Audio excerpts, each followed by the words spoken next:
Magandang araw sa inyong lahat.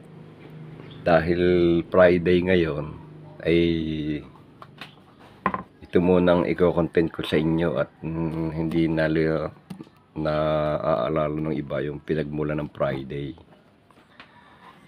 Ang Friday po ay kinuha sa diyosa ng Norse mythology o German mythology na si Frigga. Siya ang Queen of the Gods sa Norse mythology. Ang King of the Gods kasi doon si Odin, na pinaghalawan naman ng Wednesday o Woden's Day. Yan, sa ngayon asawa ni Odin, si Frigga, yan pinaghalawan ng Friday.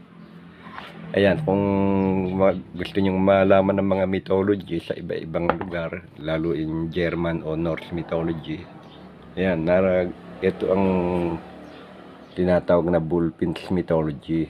Yan, ang mga pinagmumula ng kwento ng tungkol sa mitolohiya o yung mga pag-aaral ng mga kasaysayan ng mga Diyos at Diyosa sa iba-ibang lugar. Yan yung tinatawag na mythology. Ayan ang inyong basahin.